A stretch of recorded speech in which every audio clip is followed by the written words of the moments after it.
우리 신학 연수과 이제 신학 원론 강의를 우리 영상으로 여러분들에게 제공해 드리도록 하겠습니다.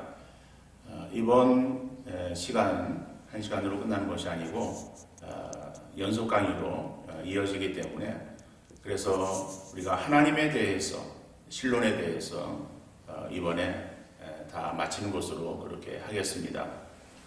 우리가 신론이라고 할 때에 신론의 부분은 성부 하나님을 나타내고 있는 부분이에요. 그래서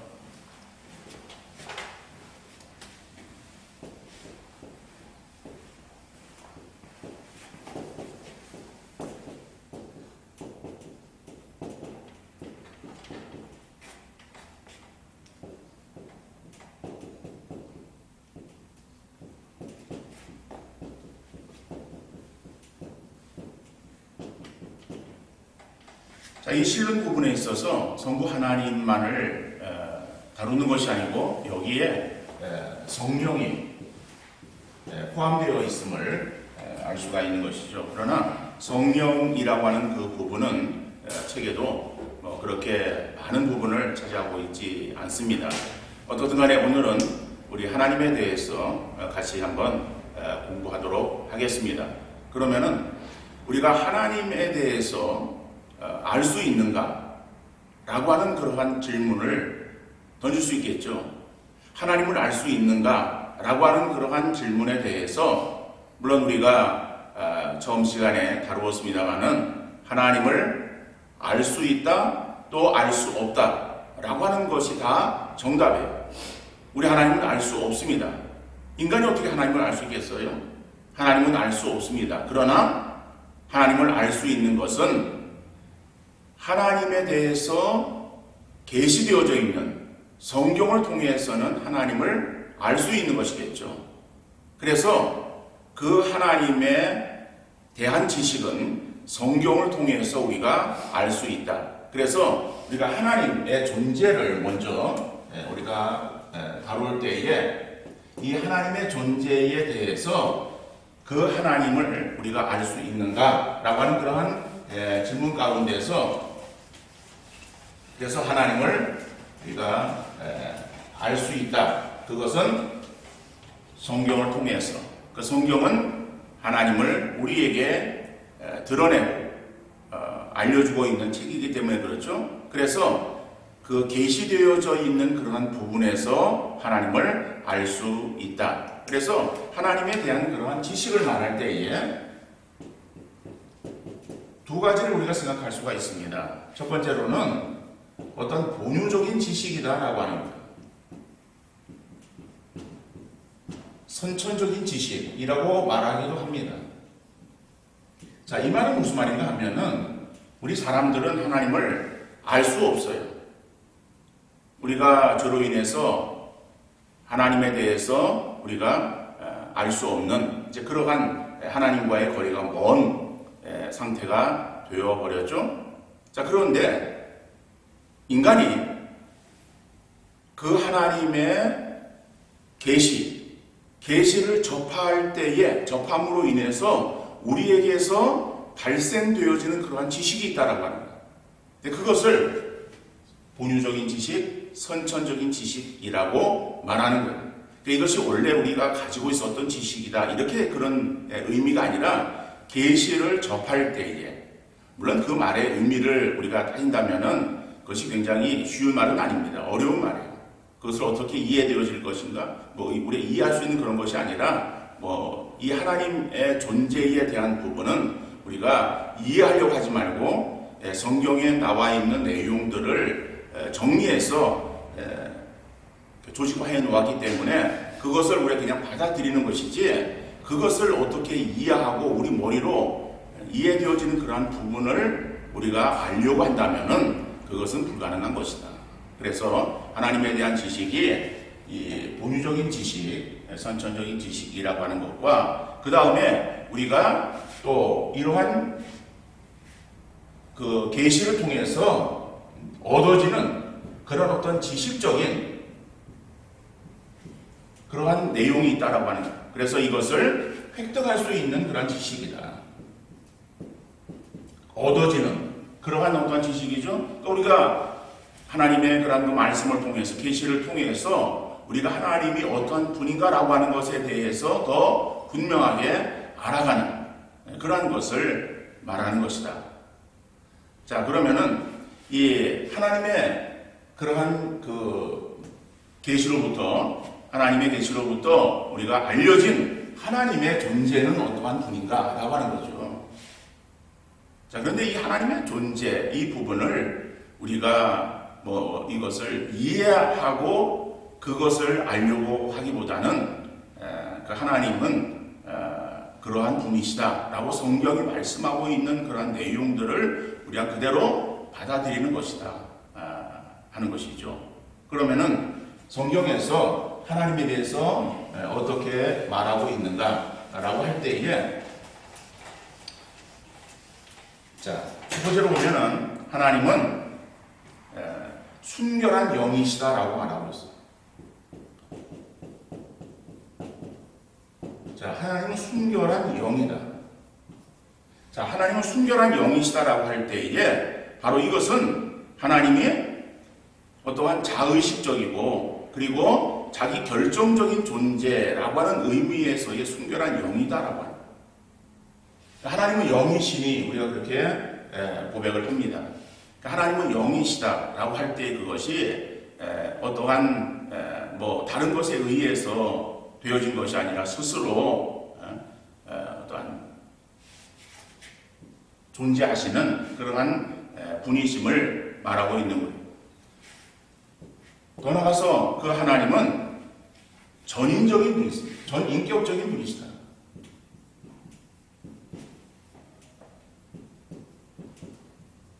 그러니까 하나님은 인격을 가지고 계신 분이시다라고 하는 거죠. 인격적이다라고 하는 것은 무엇을 말하냐면은 이성적이다라고 하는 거예요. 또 이성적이다라고 하는 것은 결국 우리 사람을 말할 때에 사람이 생각하고 느끼고 행동하는 그래서 사람을 인격적이다라고 이렇게 표현하는 거예요.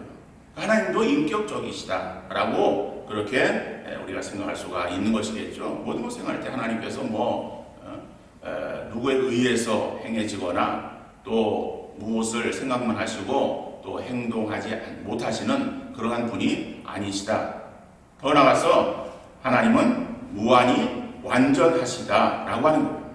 그러니까는 이 피조물 가운데서 어떠한 그 영적인 존재들인 천사가 있어요. 그러나 그것들은 무한 영원하지 못해요. 그러나 하나님은 오직 무한하시다.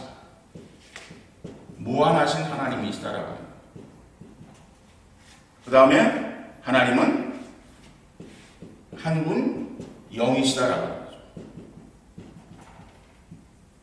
그러니까 한 분 영이시다라고 할 때 이 한 분이시다라고 하는 이것은 어떠한 단순성을 말하고 있어요. 단순성. 자, 단순성이라고 하는 것은 하나님의 어떤 존재가 여러 부분으로 구성되어 있지 않다라고 하는 그러한 어떠한 의미를 말하고 있는 거예요. 우리가 이제 사실은 영이신 하나님이라고 할 때에 그 부분을 우리가 이해한다라고 하는 것은 그것은 불가능합니다. 그러니까는 우리가 삼위일체를 나중에 이제 다룰 때도 언뜻 말씀드리겠습니다만은 성부 하나님, 성자 하나님, 성령 하나님이라고 할 때에 그것을 우리는 자꾸 인간적인 그러한 개념 속에서의 그 생각으로 하나님을 판단하려고 하거든요. 하나님은 그런 분이 아니에요. 그렇기 때문에 우리가 이것을 어떻게 표현할 수는 없습니다. 그러나 하나님은 어떻든 간에 한 분이시다. 그래서 다른 여러 어떤 부분으로 구성되어지지 아니하는 그러한 본질과 특성에 있어서의 단일하시다라고 하는 단순성, 그 다음에 단수성을 말합니다.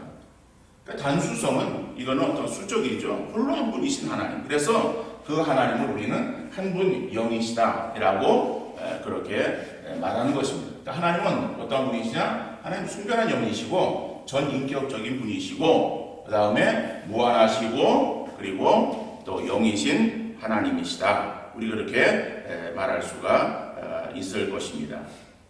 자, 그러면은 그 하나님의 이름들이 성경이 어떻게 나타나고 있는가라고 하는 거예요. 자, 하나님의 이름들을 우리가 이렇게 보면은 하나님의 이름이 여러 이름들로 불리워지고 있습니다. 그러면은 그 하나님들이 다 다른 하나님인가 하면은 그것은 아니다라고 하는 거예요. 그러니까 한 분 하나님이시지만은 그러나 그 하나님의 이름들이 그 구약에 여러 가지의 형태로 나타나고 있는데 제일 처음 나타나고 있는 것이 엘이라고 하는 그러한 이름으로 나타나고 있습니다. 그러니까 엘 그 자체가 하나님을 말하고 있는 것이고 그 다음에 엘로힘이라고 하는 그러한 그 명칭이 하나님을 나타내고 있는 것이고 그 다음에 엘론이라고 하는 물론 이것이 이제 그 원어상의 이러한 그 단어들로 쓰여지고 있습니다. 그러나 이러한 이름들은 이것이 하나님에게만 쓰여지는 독특한 이름은 아니에요. 이것은 사람들에게서도 이렇게 불리워지기도 하고 그리고 또한 관장들에 의해서도 이렇게 불리워지는 그러한 그 이름들이 그러니까는 이것이 하나님의 어떤 독특한 그러한 그 이름이 아니라 물론 이 엘이라고 하는 이것은 어떠한 힘, 권위 이런 것을 나타내고 있는 그러한 의미의 단어입니다. 그래서 이것이 이렇게 해서 붙여지는 하나님의 이름들을 나타낼 때에는 하나님께서 어떠한 힘 있고 그 다음에 정말 권위가 충만하시고 그리고 지극히 높으신 그런 하나님을 나타낼 때에 이러한 이름들로 불리워지고 있다. 자, 그러나 이런 그 이름들 가운데서 특별히 하나님에게만 불리워지는 그러한 이름이 있습니다. 주라고 하는 그런 이름. 이 주라고 하는 그러한 이름은 물론 구약에서 하나님에 대한 이름도 주라고 불리워지고 있고 신약에서 예수님에 대해서도 주라고 불리워지기도 합니다만은 그러나 이 주라고 불리워지는 아도나이라고 하는 물론 우리 개혁 성경에는 한글 성경에는 아도나이라고 하는 말이 나오진 않죠. 주라고 번역되어서 나오는 이 아도나이라고 하는 이 말은 하나님의 어떠한 숭고하시고 그리고 또 하나님을 또 하나님께서 사람을 종으로 그렇게 가지신 어떤 전능하신 그러한 하나님을 말할 때에 이 주라고 하는 그러한 표현으로 쓰고 있음을 볼 수가 있습니다. 더 나아가서 전능하신 하나님이라고 그렇게 번역되어진 그러한 엘 샤다이라고 하는 그러한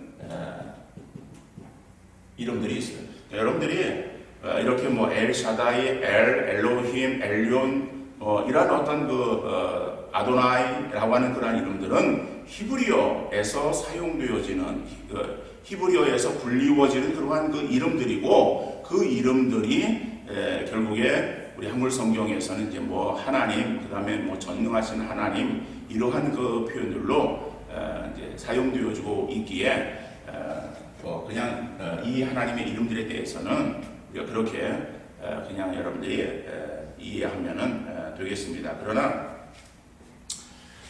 이러한 그 이름들 가운데서 아주 특별한 그러한 의미를 가지고 있는 이름이 있습니다. 그 이름이 무엇인가 하면은 여호와라고 하는 이름.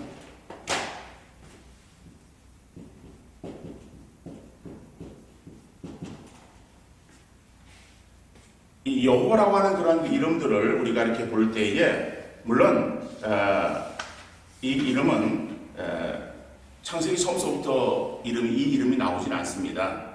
우리가 잘 알고 있는 대로 이 이름은 출애굽기에서 나오고 있죠. 출애굽기에서 나오고 있는 그러한 이 여호와라고 하는 그러한 그 이름인데 이 여호와는 영어로 말하면은 I am 나는 이다라고 하는 거예요. 그래서 우리는 이것을 어떻게 번역했는가 하면 스스로 있는 자라고 말하고 있습니다.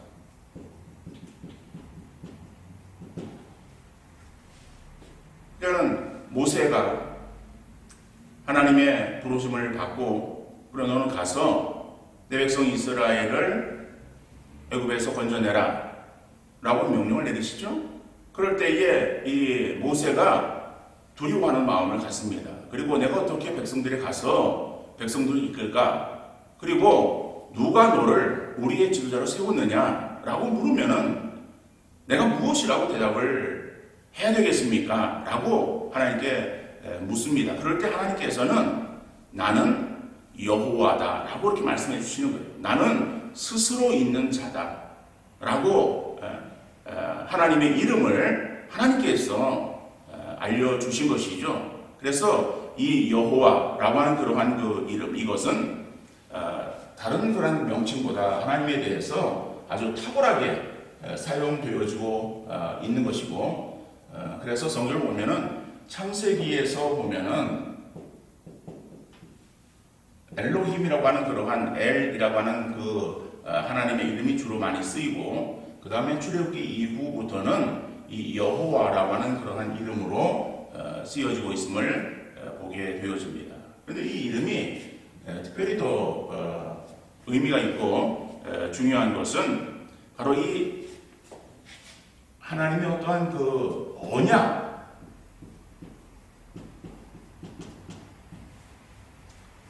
하나님의 어떠한 그 은혜 언약을 변치 않고 이행하시는 그러한 그 하나님의 이름으로 사용되어질 때에 특별히 여호와라고 하는 그러한 이름의 명칭이 쓰여지고 있음을 볼 수가 있습니다. 그리고 이스라엘 그 백성들에게 있어서 이스라엘의 하나님이라고 하는 그러한 의미를 가지고 있어요. 그런데 이스라엘의 하나님이라고 하는 그러한 이름의 그 의미는 그럼 이스라엘에 국한되어진 그 하나님을 말하는가? 그러면 그 이외의 사람들에게는 의미 없는 이름이라고 말할 수 있지 않겠는가? 우리 그렇게 생각할 수 있습니다. 그러나 그런 의미가 아니라 하나님께서 이스라엘을 택하신 그 이스라엘 백성들을 구원하시고 인도에 나가시는 그러한 그 약속을 이루시고 지키시는 하나님이심을 의미하고 있는 그러한 말이에요. 그렇기 때문에 이 여호와라고 하는 이름에 특별히 중요한 의미를 부여할 수가 있는 것이겠죠. 또 나가서 여호와라고 관계되어진 그러한 이름의 또 한 가지는 여호와 체바웃이라고 하는 그러한 이름을 또 쓸 수가 있습니다. 여호와 체바웃이라고 하는 것은 이것은 만군의 하나님, 그래서 모든 택한 백성들로 하여금 영광을 받으실 그러한 영광의 왕이라고 하는 그러한 의미에서 이 여호와 체바웃이라고 하는 그러한 이름의 명칭이 불리워지고 있음을 우리가 알 수가 있는 것입니다. 자, 그러면은 구약에서 이러한 이름들이 하나님의 이름이 이렇게 불리워졌으면은, 자, 그럼 신약에서는 하나님 이름이 어떻게 불리워지고 있는가? 신약에서, 자, 신약에서는 이 하나님의 이름이 그냥 하나님이라고 불리워질 때에, 그때에 헬라어로는 데오스를 쓰죠. 그 데오스에서 세타를 먼저 씁니다. 그래서 이것을 이제 그 약자로 데오스라고 그렇게 쓰는 이 하나님. 근데 이것이 일반적인 그러한 측면에서의 하나님의 어떠한 이름이에요. 그래서 뭐 엘로힘, 엘륜 이러한 그 하나님을 바로 이 데오스로 그렇게 이제 번역을 했고, 그 다음에 또 엘샤다이 그 다음에 이런 것은 지극히 높으신 하나님이라고 번역이 이제 되어진 것인데, 그런데 이 데오스라고 하는 것을 쓸 때에 이것은 나의 하나님, 우리의 하나님, 이러한 그 하나님을 나타낼 때에 이러한 데오스를 쓰고 있는 것입니다. 자, 그리고 신약에서 이 데오스라고 하는 그런 이름으로만 쓰여진 것이 아니고 큐리오, 주라고 하는 주라고 하는 그러한 단어로 쓰여지는데, 이 주라고 하는 그러한 이 말은 큐리오스라고 하는 단어로 쓰여지고 있습니다. 근데 큐리오스라고 하는 그러한 이 주라고 하는 그러한 그 단어가 하나님에게만 쓰여지는 그러한 이름은 아니었죠. 예수님에게도 이 큐리오스라고 하는 그러한 이름이 사용되었음을 알 수가 있습니다. 그리고 사실은 이 큐리오스라고 하는 이 헬라어의 단어는 처음부터 하나님이나 예수님에게만 사용되어졌던 단어가 아니라 이것은 당시에 로마가 지배하고 있었던 그러한 그 당시에 있어서 헬라의 영향 속에서 결국 그 자기 어떤 주인이나 그리고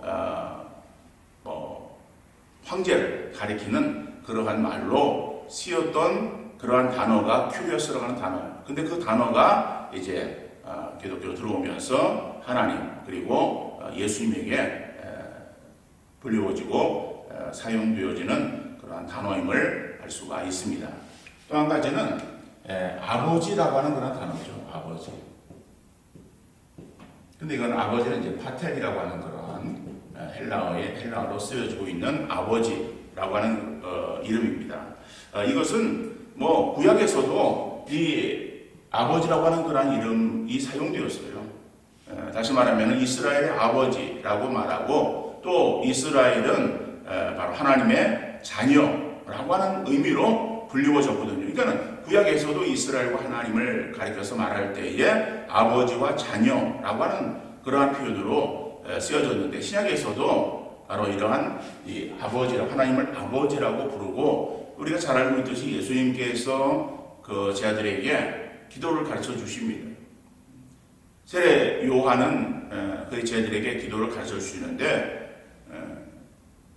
예수님의 제자들도 예수님께 와가지고 우리도 기도를 가르쳐 달라고 그렇게 요구합니다. 그럴 때 예수님께서 가르쳐 주신 그러한 그 기도가 우리가 일명 주기도문이라고 그렇게 부르고 있는 그 기도문이죠. 거기서 보면은 어떻게 하나님을 부르고 있습니까? 하늘에 계신 우리 아버지여라고 부르고 있습니다. 그러니까 하나님을 우리 예수님께서도 아버지라고 이렇게 부르고 있는 것을 볼 수가 있습니다. 그래서 이 아버지라고 하는 것은 만물의 창조주이신 하나님,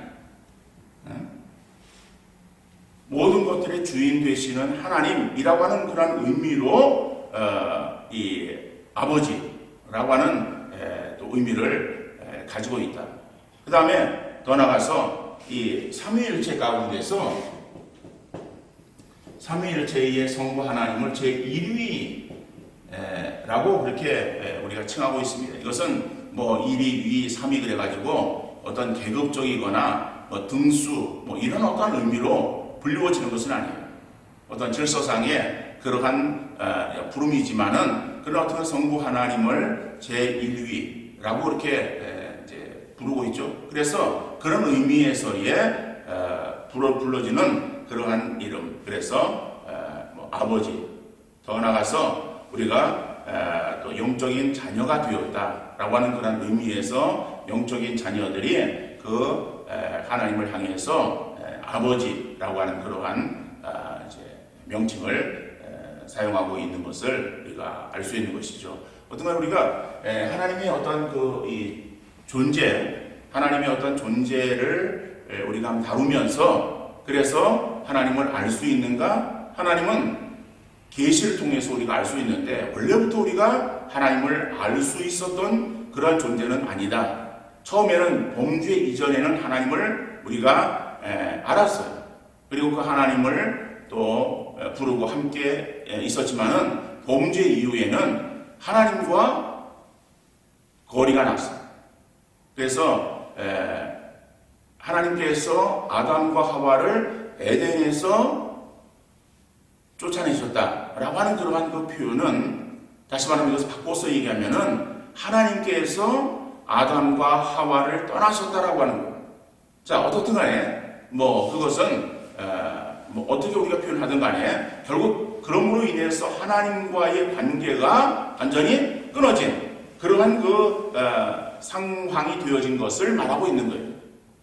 자, 그런 그런 어떠한 인간, 그것은 결국 무엇인가 하면 사람이 죽었다라고, 범죄함으로 인해서 인간이 죽었다라고 이렇게 말하는, 영적으로 죽은 것을 말하는 거예요. 그러니까 하나님에 대해서 죽은 거예요. 하나님을 알지 못하는 거예요.